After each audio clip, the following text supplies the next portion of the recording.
예, 우리 송민희 집사님하고 우리 장민경 성도님 그리고 우리 강민정 집사님 세 분은 서로 굉장히 친한 친구들입니다.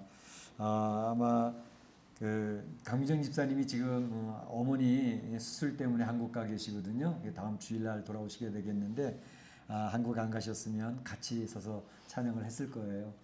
직장도 같이 다니고 또 서로 귀한 교제를 나누면서 살아가는 모습이 굉장히 아름답습니다. 특별히 우리 장민경 성도님을 1년 전에 이렇게 교회로 인도하고 또 말씀으로 멘토 역할도 해가면서 잘 이렇게 양육도 시켜주시고 그렇게 해서 너무 감사해서 목사님 1년 됐는데 하나님 앞에 찬양으로 영광 돌리고 싶어요. 그런 마음에 있어서 하나님 앞에 마음을 다하고 또 정성을 다해 찬양 올리는 귀한 찬양이 되는 줄로 믿습니다. 감사를 드립니다. 지난 주간 우리 이제 교회 카톡방에 우리 성도들의 묵상 나눔이 계속 올라오고 있지 않습니까? 근데 지난 주간에 올라온 묵상 가운데에서 어떤 집사님이 이런 내용을 올렸어요. 요즘은 샤켄 하시는 하나님이란 표현이 참 좋습니다 라는 그런 말을 했어요. 성도 읽을 때 샤켄이라는 게 뭐지? 익숙하지 않은 단어인데? 라고 하시는 분들이 계셨을 거예요. 참 감사한 거는 성도님들이 이 성경 말씀 묵상하면서 성경을 좀 더 잘 이해하고 싶고 또 궁금했던 것, 잘 몰랐던 것은 알고 싶어서 주석을 찾아본다든지 또 연구 자료를 찾아보면서 하나님 말씀에 이렇게 깊이 들어가는 모습을 볼 때 제가 얼마나 기쁜지 몰라요. 야, 참 너무 감사하다 그런 생각이 있습니다. 그래서 이 샤켄이라는 단어를 들으셨을 때 좀 우리 성도님들이 좀 익숙하지 않다 그러셨을 텐데 이 샤켄이라는 단어는 히브리어의 명사형으로 되어져 있습니다. 동사는 샤칸이라고 하는 단어인데 그 동사는 영어로 dwell, 거주하다라는 그런 뜻이 있는 단어입니다. 거기서 파생된 것으로서 샤켄이라고 하는 단어는 동행하다, 동행이라는 그런 뜻이 있게 됩니다. 또 그 샤칸에서 이제 파생된 단어들이 여럿이 있는데 미슈칸이라고 하는 단어는 성막이라는 뜻입니다.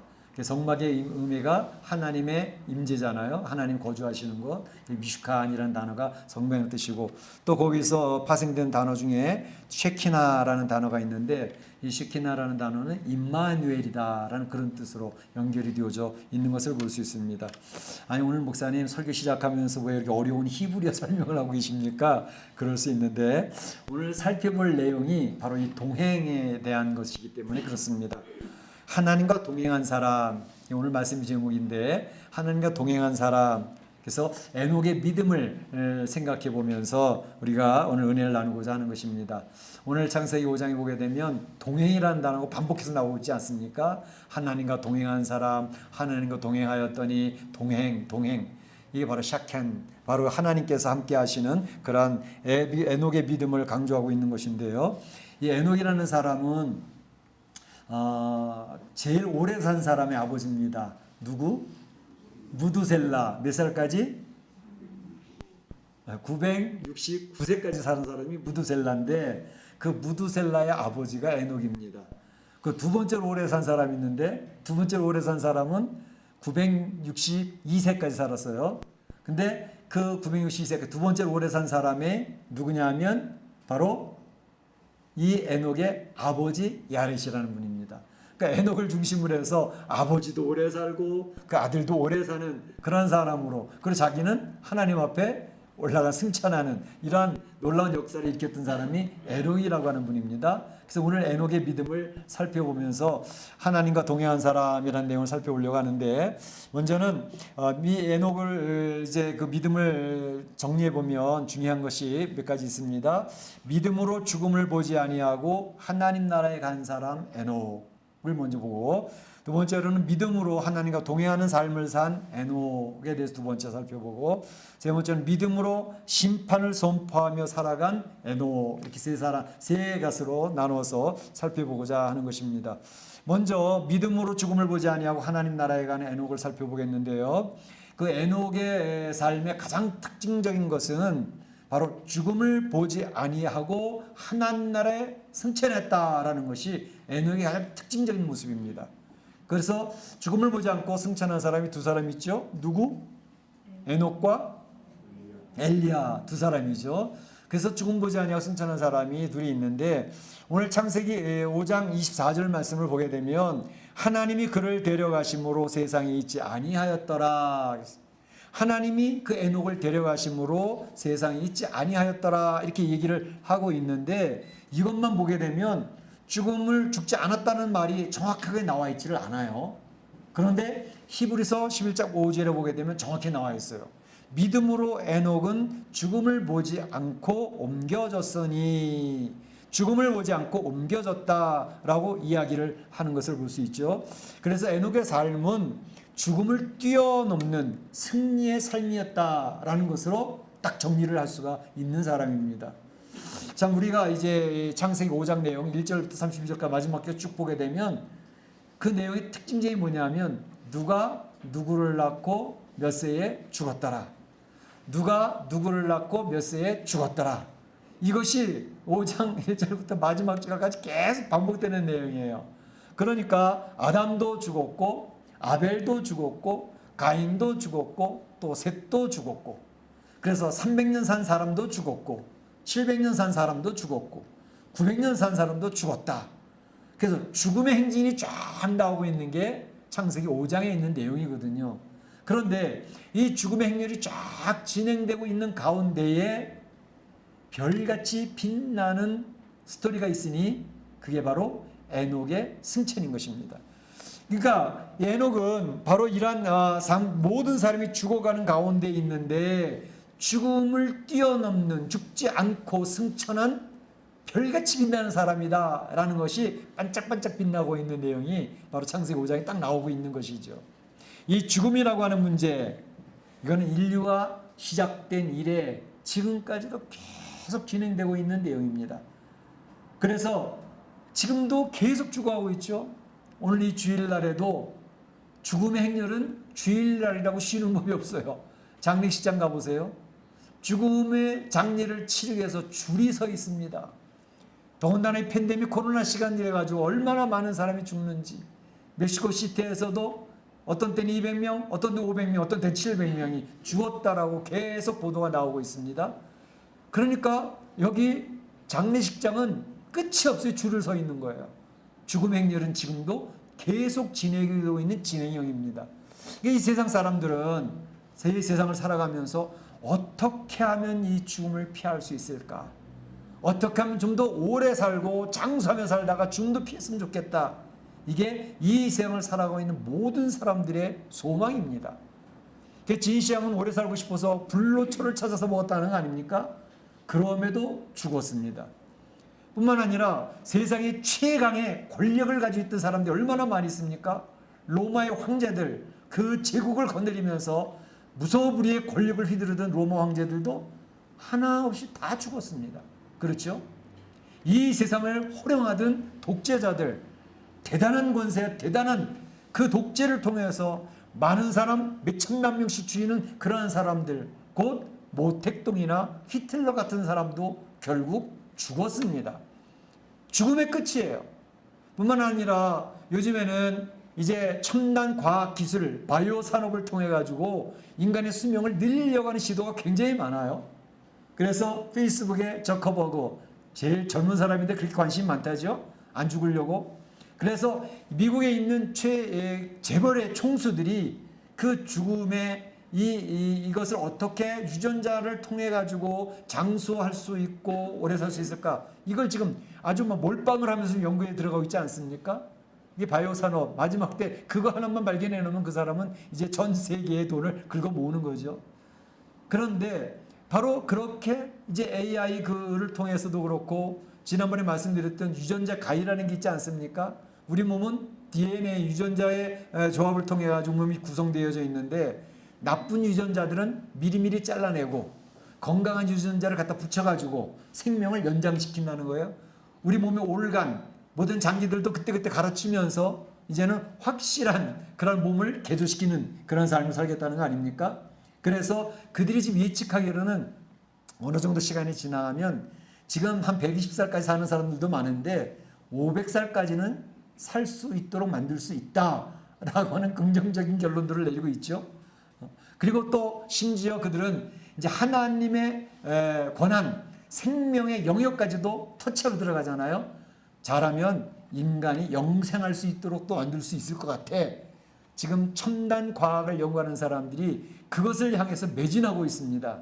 그러나 그렇게 돈을 투자하고 죽음을 피해보려고 애를 쓰는 이러한 첨단 과학자들이나 재벌 총수들 죽을까요? 안 죽을까요? 지금 최고의 재벌가가 일론 머스크, 테슬라의 그 사람이 최고의 부자라고 나왔던데 그 사람도 죽습니다. 저커버그도 죽을 거고요. 또 아마존의 베이조스도 죽을 거예요. 최고의 부자들 아닙니까? 빌 게이츠, 바이오 산업에서 백신 문제를 비롯해서 뭐 모든 돈이 들 만한 건 다 달라붙는 빌 게이츠. 요즘에 많은 음모론들이 있지만 어쨌든 오래 살고 싶고 오래 살리겠다 그런 얘기하면서 소형 원자로까지 개발하면서 온 세상에 돈을 긁어모으려고 하는 빌 게이츠. 그 사람도 결국 죽을 것입니다. 인생은 이 죽음을 피해 갈 수가 없습니다. 마음의 소원은 죽지 않으려고 발버둥을 쳐도 결국은 죽게 된다는 것입니다. 그런데 이 죽음의 문제가 해결이 되어졌습니다. 어떻게? 최첨단 과학기술로 해결된 게 아니라 믿음을 통해서 해결이 되어졌다는 것입니다. 할렐루야! 할렐루야! 여보 5장 24절 그랬잖아요. 내 말을 듣고 나 보내신 이를 믿는 자는 영생을 얻었고 심판에 이르지 아니하나니. 영생을 얻었다는 거예요. 영원한 생명, 죽음을 뛰어넘는 삶을 얻었다는 거예요. 우리가 믿는 게 바로 그것입니다. 예수님께서 친히 선언하시잖아요. 나는 부활이요 생명이니 나를 믿는 자는 죽어도 살겠고 죽어도 살겠고 무릇 살아서 나를 믿는 자는 영원히 죽지 아니하리니 내가 이것을 믿느냐? 라고 얘기했습니다. 이것을 믿느냐? 믿음을 통해서 바로 우리는 죽음의 문제를 해결받은 사람들입니다. 예수님이 친히 죽으심을 경험하시면서 3년 만에 부활하신 인생은 죽음을 뛰어넘을 수 있다라고 하는 것을 보여주셨고 예수님을 따르던 많은 사람들의 부활을 경험케 하여 주시지 않았습니까? 바로 에녹은 믿음으로 죽음의 문제를 뛰어넘는 그런 승천의 놀라운 역사를 체험한 사람입니다.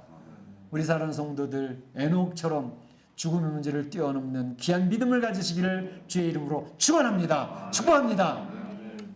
믿음으로 하나님과 동행했던 사람이 에녹이었습니다. 에녹이 죽음을 보지 않고 승천한 축복을 누리게 되었던 그 이유는 무엇이냐? 바로 창세기 5장 24절을 보게 되면 에녹이 하나님과 동행하더니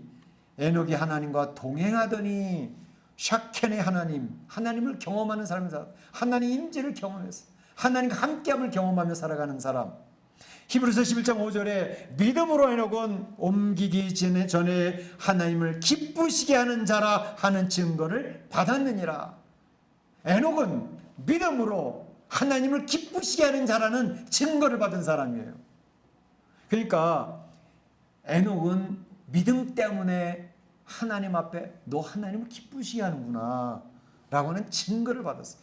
믿음 때문에 기쁘시게 하는 자라고 하는 하나님의 인정을 받았고 그 하나님의 인정받는 믿음의 열매로 인해서 하나님과 동행하는 삶의 행위가 삶의 열매가 맺혔다라는 것을 이야기합니다. 동행하는 삶, 그것은 믿음의 결과로 오게 되어졌다는 사실을 히브리서 기자는 선포하고 있는 것입니다. 그래서 히브리서 받는 사람들이 유대인 출신이라고 그랬잖아요. 믿음이 흔들리고 있다고 그랬잖아요. 구약의 율법을 주장하고 제사를 주장하는 사람들 그랬잖아요. 아니 믿음으로 그렇게 되는 거야. 율법이 아니고 믿음이라니까. 히브리서 기자가 열심히 그것을 그들에게 알려주고 있는 것을 볼 수 있습니다. 믿음이 있으니까 하나님을 기쁘시게 하는 거고요. 하나님을 기쁘시게 하는 그런 자로 하나의 인정을 받으니까 그 믿음의 증거를 가진 믿음의 결과로서 믿음의 열매로서 하나님과 동행하는 삶을 살게 되어졌다. 너무나도 논리가 정연하지 않습니까? 그런데 하나님과 동행하는 삶이라는 건 도대체 어떤 것일까라는 것을 한번 살펴볼 필요가 있어요. 하나님과 동행한다는 게 도대체 뭔데? 옛날에 예수님 믿는 성도들 가운데 우리 할머니 권사님들이 주로 그거 많이 했어요. 또 나이 드신 분들이 그거 많이 했는데 한국에서도 그랬어요. 예수님을 잘 믿어가지고 예수님 앞에 하나님과 동행하고 싶다. 근데 하나님이 육체가 있다든지 손을 잡을 수 있는 분이라든지 그러면 동행하고 싶죠. 하나님 손 붙들고 어디든지 가리라 가릴 텐데 하나님 영이시잖아요. 어떻게 뭐 보여야지. 그러니까 농사 짓는 농부가 밭 두렁길을 걸어가는데 자꾸 옆으로 걸어가는 거예요. 옆으로.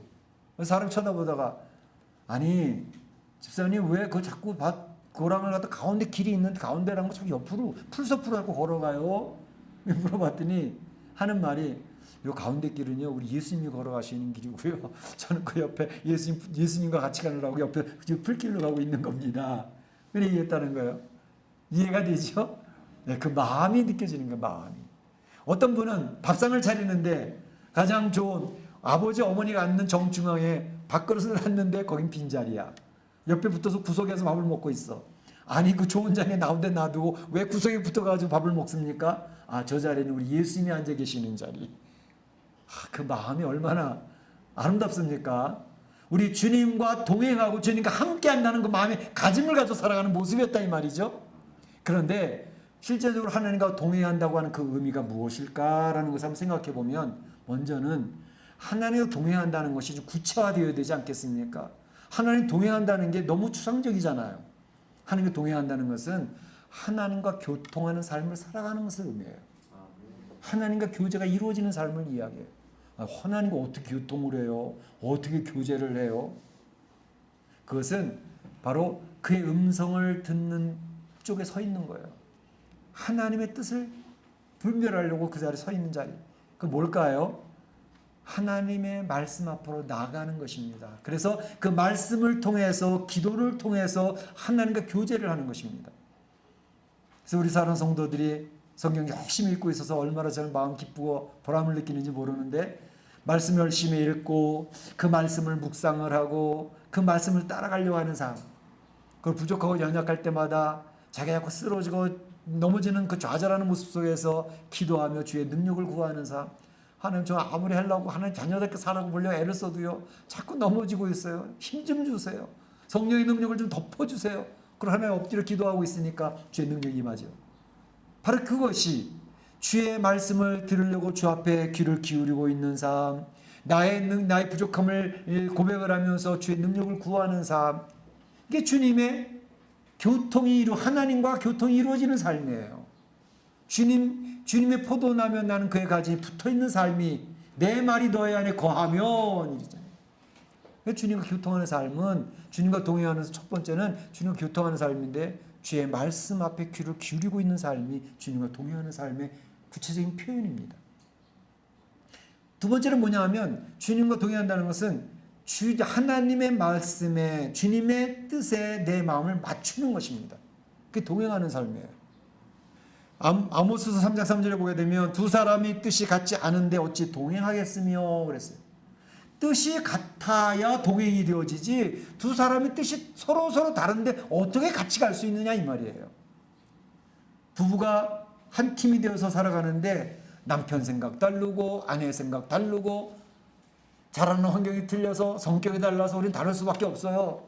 저 사람은 항상 내 반대로만 해. 그러면서 답답해하는 부부들이 많습니다. 두 부부가 서로 뜻이 다른데 생각이 다르고 목표가 다른데 어찌 같이 동행하겠느냐 이 말이에요. 동행하는 사람은 서로 차이점이 있을 수 있어요. 우열의 문제가 아니라 다름의 문제지. 근데 그것을 맞춰가는 게 부부예요. 성격도 맞추고 생각도 맞추고 목표도 같이 맞춰가서 부부가 동행을 하면 부부가 행복해지는 거죠. 동행하는 부부 밑에서 자라는 애들은 행복하게 자라납니다. 자존감이 높아질 수밖에 없어요. 부부간에 돈도 많고 명예도 있고 권세도 있는데 매일매일 투닥투닥 싸워보세요. 서로 다른 모습으로 살아가 보세요. 아이들이 불안해합니다. 그 인생들이 행복한 삶을 사는 것을 보질 못하기 때문에 그들은 실패자로 끝날 가능성이 많아요. 그러니까 부부가 동행하는 삶, 서로 맞춰가는 삶, 이건 굉장히 중요한데요. 바로 하나님과 동행하는 부분도 그렇습니다. 하나님의 말씀이 있는데 그 말씀 앞에 나를 맞춰가면 동행이 되어져요.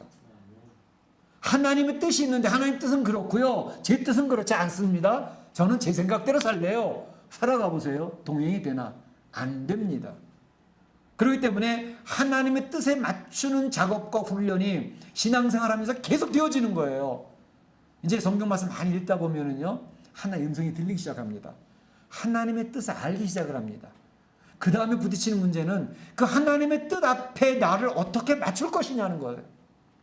어떤 때 딱 맞아가지고 기쁘게 그 뜻을 따라갈 때도 있는데, 많은 경우에 하나님의 뜻과 내 뜻이 부딪히는 경우들이 많아요.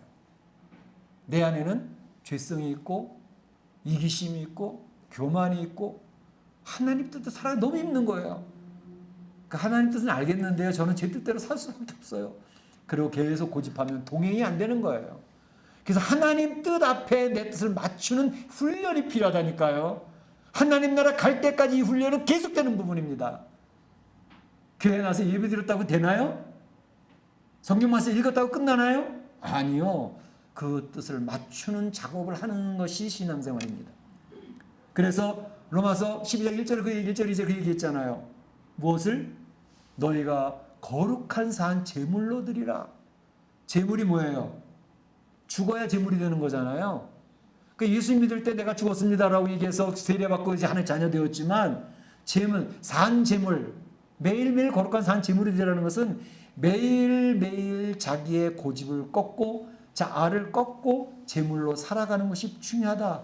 그 매일매일이 제물이 되어져 있는 것, 매일매일 제물은 영적인 싸움에서 나를 포기하고 주의 뜻을 따라가는 것을 이야기합니다.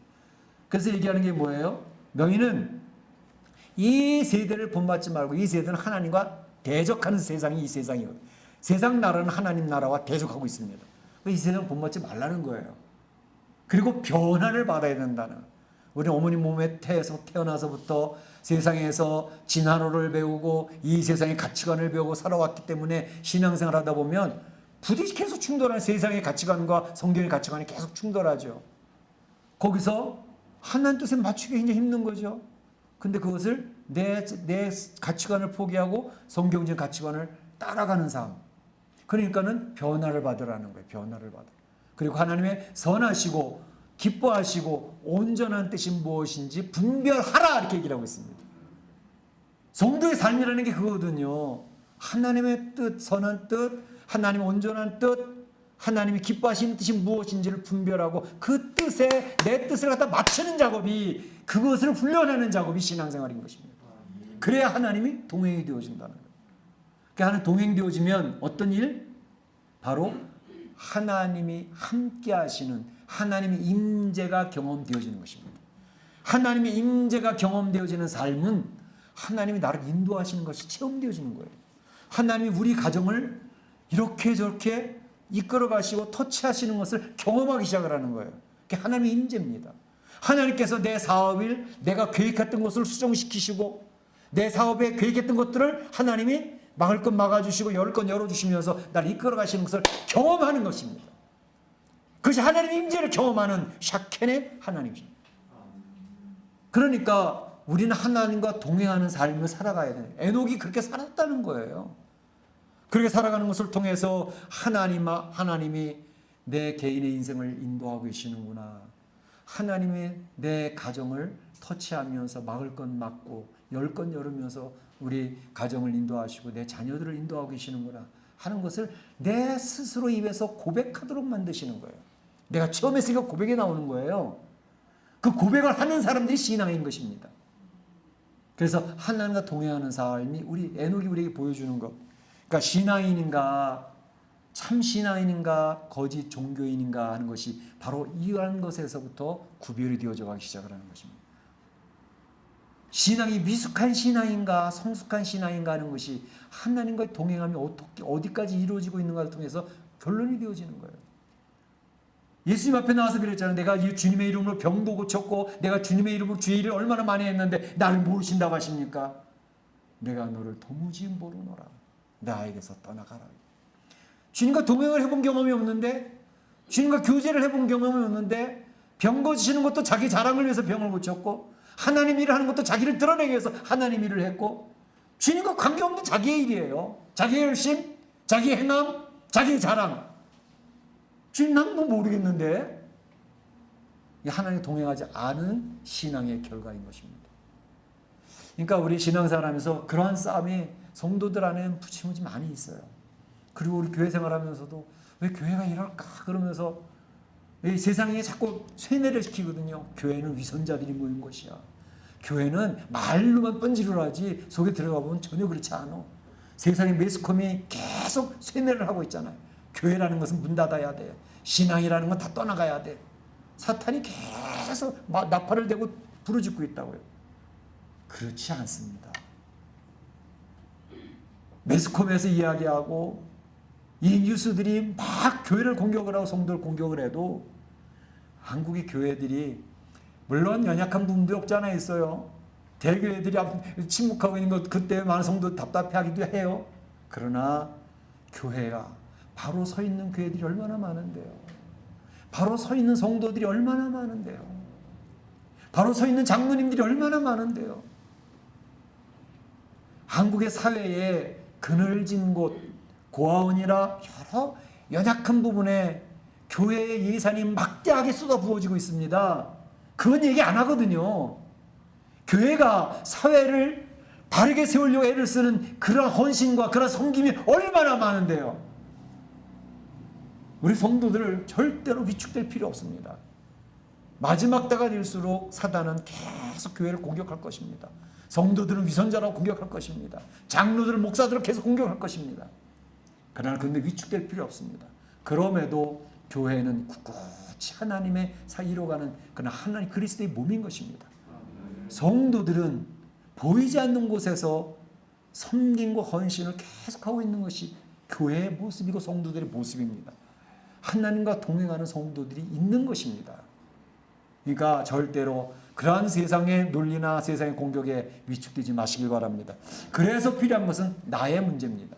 내가 하나님과 동행하는 삶을 살 것이냐, 그들이 얘기하는 위선자의 모습으로 내가 드러날 것이냐, 아니면 그들이 그러거나 말거나 나는 하나님과 동행하면서 하나님의 나라 그리스도의 몸을 세우는 그런 모습으로 살 것이냐, 자기 결단이 필요한 것입니다. 에녹은 그러거나 말거나 하나님과 동행하는 삶을 살아서 하나님 기쁘시하는 자라는 증거를 받았다니까요. 그렇게 되시기를 주의 이름으로 축원합니다. 축복합니다. 그 얘기하는 게 뭐냐면 믿음으로 에녹은 세상을 심판을 선포하며 살아갔다라고 얘기를 하고 있습니다. 에녹이 살아가는데 세상을 심판을 선포하며 살아갔다 얘기하고 있습니다. 오늘 본문을 읽어서 본문에 나와 있지 않지만 유다서 1장 14절 15절에 보게 되면 그 에녹에 대해서 언급을 하고 있습니다. 아담의 7대손 에녹이 뭇사람을 심판하사 모든 경건하지 아니한 자들 그들을 정죄하려 하심이라. 에녹이 살아가는데 이 세상 타락하고 부패한 세상에서 하나님과 동행하는 삶을 살아감으로써 세상을 심판을 선포했다는 거예요.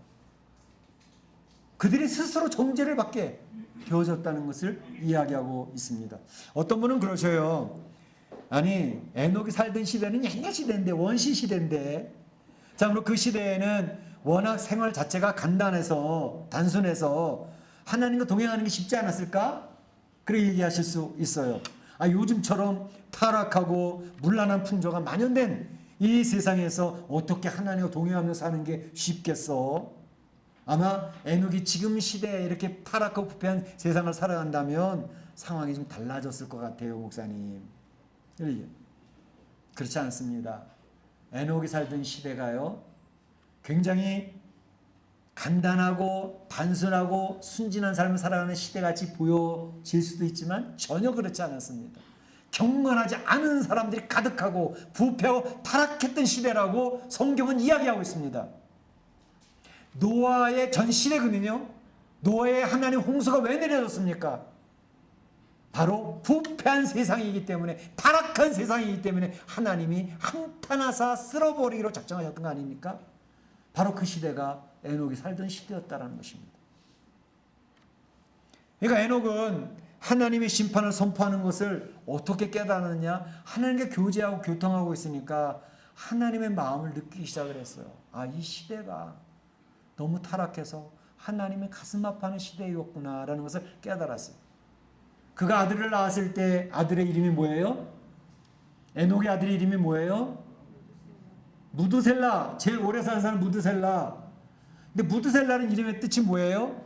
창으로 찌르는 사람, 창을 던지는 사람이라는 뜻이에요. 심판의 뜻이 포함되어져 있는 뜻이에요. 그러니까 무드셀라를 낳으면서 하나님의 심판의 경고가 있구나라는 것을 그는 깨달았기 때문에 자기 자식의 이름을 무드셀라라고 지었습니다. 그리고 하나님과 동행하는 삶을 살기로 마음에 결단하고 작정을 하고 묵묵히 그 길을 걸어갔던 삶이 에녹의 삶이었다는 것입니다.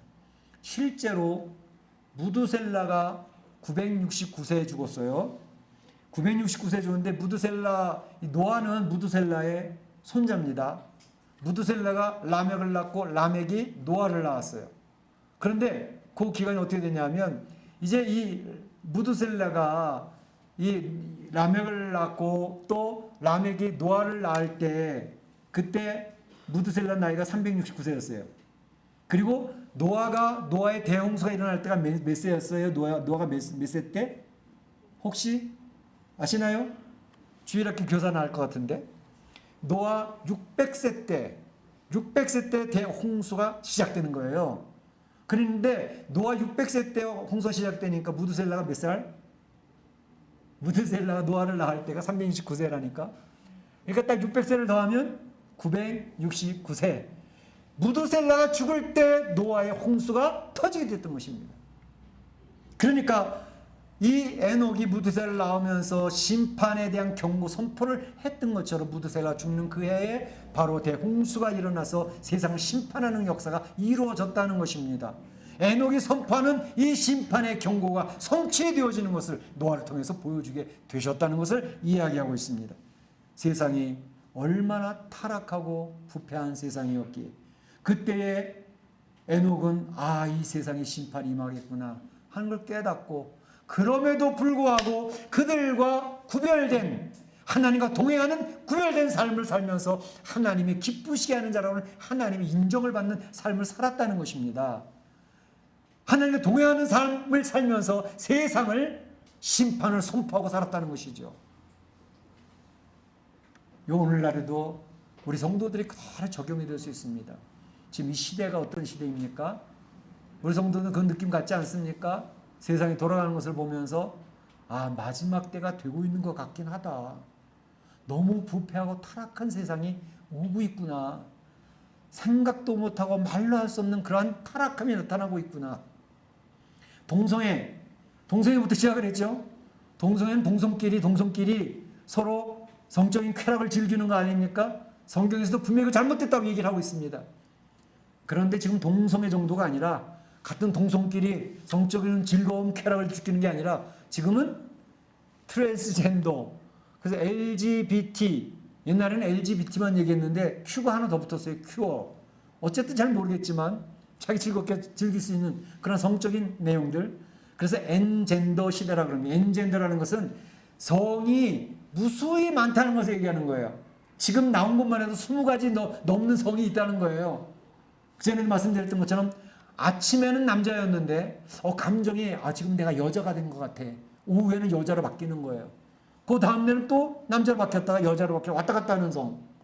그리고 이 세상에 지금 세상의 가치관이 계속 주입시키고 있는 건 뭐냐면 성 정체성이라는 것은 자기가 선택할 수 있는 권리가 있다. 성 정체성에 대한 결정권을 인간은 가지고 있다라고 얘기를 하는 거예요. 하나님의 남성과 여성을 정면으로 도전하는 내용입니다. 그러니까 네가 원하는 대로 살아가면 돼. 네가 어떤 성을 갖고 싶든지 원하면 돼. 그래서 이제는 남성, 여성 말고도 중성의 성을 갖다가 체크하는 여건이 나오고 있지 않습니까? 그러니까 이것은 어디에 초점을 맞춰져 있냐면 성적 타락의 합리화와 성적 타락의 정당성을 외치도록 만들고 있는 시대가 되어졌다는 의미예요. 이러한 시대는 뭐냐? 성적 쾌락으로 달려가고 있는 거예요. 세상이 부패하고 타락했음을 이야기하는 내용입니다. 이제 앞으로 강단에서 목사들이 얘기도 못할 거예요. 잡혀가서 벌금을 내든지 감옥가를 가든지 목사들이 입을 닫아 걸게 만드는 그런 시대를 만들고 있는 것입니다. 그러니까 지금 마지막 때 달려가고 있는 모습이 보이지 않습니까? 멕시코 시티도 얼마나 많아요, 그런 게. 그런데 바로 이러한 시대에 우리는 에녹의 믿음을 본받아야겠다는 것입니다. 에녹의 믿음은 하나님과 동행하는 삶, 구별된 삶, 세상 사람들과는 다 차별화되어져 있는 다른 삶을 살아가면서 그 삶이 하나님을 기쁘시게 하는 자라고 칭찬과 인정을 받게 되어졌고, 그런 삶의 모습 속에서 이 세상 자기네들의 성적인 쾌락과 즐거움을 위해서 마구 달려가는 세상의 타락을 향하여 그거 아니라니까. 성경에서 이야기하는 인생의 모습은 이런 거라니까. 라는 것을 내가 외치지 않아도 저절로 그 하나님과 동행하는 삶을 통해서 세상이 정죄를 받는다는 것입니다. 그 삶이 오늘 에녹이 우리에게 보여주는 모습이라는 것입니다. 그래서 하나님 기쁘시하는 자라는 동행하는 삶을 살니까 그는 하나님 앞에 하나님의 미소를 짓게 하며 죽음을 보지 아니하고 하나님께 들려받는 승천의 축복을 누리게 되어졌다는 것입니다. 우리 사랑하는 성도들은 이미 예수 그리스도의 은혜로 죄의 문제를 해결받고 죄의 싹신 죽음 사망에서 건진받은 죽음의 문제를 해결받은 성도들인 것입니다. 이 성도들이 이제 추구해야 될 바는 이 에녹처럼 하나님과 동행하는 삶을 살아가야 되는 것입니다. 구별된 삶 속에서 자기 자신과의 싸움에서 하나님과 교통하는 삶, 주의 말씀 앞에 계속 엎드리는 삶입니다. 주의 말씀을 묵상하고 기도하며 주의 능력을 구하는 삶. 근데 그게 쉽지가 않아요. 주의 말씀이 들려지는데도 내 뜻을 고집합니다. 하나님 뜻에 나를 어떻게 쳐서 복종시키며 하나님 뜻에 맞출 것인가. 뜻이 같이 맞추지 않고서 어떻게 동행하겠느냐 그러잖아요. 부부도 같이 뜻을 맞춰야 같이 한 가정을 끌고 나갈 수 있단 말이에요. 하나님 뜻에 맞추는 그 훈련이 지금 굉장히 필요한 시대입니다. 뿐만 아니라 그렇게 되어지면 하나님 임재가 체험되어집니다. 하나님 인도하심을 체험하는 개인이 되어지고 가정이 되어지고 그 가정의 자녀들이 되어지고 직장과 사업터에서도 하나님이 터치하심이 늘 느껴지면서 그쪽으로 가면 안 돼 막으시고 이쪽으로 가 하나 열어주시고 하나님 막고 열어주시는 것을 따라가는 하나님 임재를 체험해서 시간 지나고 5년 지나고 10년 지나고 보니까 그 위기의 순간에 하나님이 나를 업고 가셨고 나의 사업을 지키셨고 나를 인도하셨다는 그것을 고백하도록 만드신 하나님이십니다. 우리 사랑하는 성도들이 오늘 하나님과 동행한 사람 에녹의 믿음을 본받아서 이 힘들고 어려운 마지막 때의 삶을 승리하시고 하나님께 영광 돌리시는 복된 성도들 되시기를 주님의 이름으로 축원합니다. 축복합니다. 네, 다 같이 한번 기도하겠습니다. 오늘 받은 바 말씀 가운데 기억나시는 말씀을 붙들고 하나님 앞에 함께 기도하겠습니다. 기도합니다. 사랑의 하나님 감사합니다. 오늘 히브리서 기자가 선포한 에녹은 믿음으로 죽음을 보지 아니하고 하나님 앞에 기뻐하심을 받은 자라고는 증거를 얻었다고 하나님과 동행하는 삶을 살았다고 선포하고 있습니다. 우리는 지금 이 마지막 때 시대를 살고 있습니다. 하나님을 거역하고 하나님 앞에 대항하며 인간의 바벨탑을 세우며 인간의 쾌락을 향하여 달려가는 이 부패한 세상에서 에녹이 살던 노아 전 시대와 같은 시대의 삶을 살고 있습니다. 이제 하나님 죽음의 문제를 해결받은 주의 백성으로서 하나님과 동행하는 삶을 살 수 있게 해주시되 하나님과 교통하는 말씀 묵상에 내 자신을 저 복종시키는 하나님 뜻에 맞추는 삶에 주의 임재를 체험하는 삶이 될 수 있도록 인도하여 주시옵소서. 그래서 우리의 하나님 구별된 삶을 통해서 부패로 쾌락으로 세상을 달려가는 세상에서 아버지 하나님 이 세상을 저들의 삶을 통해서 정죄하고 심판을 선포하는 삶이 되게 하여 주시옵소서. 저희들이 심히 연약함을 압니다. 죄의 부족함을 압니다. 하나님 주의 놀라운 능력을 더딥혀 주셔서 내 안에서의 영적인 투쟁과 싸움 속에서 내 죄성을 이겨내고 하나님의 놀라운 능력을 더딥어 승리하는 삶이 되도록 역사하여 주시옵소서. 하나님께서 함께 하실 줄 믿사옵고 예수님의 이름으로 기도하옵나이다. 아멘. 다 같이 일어나셔서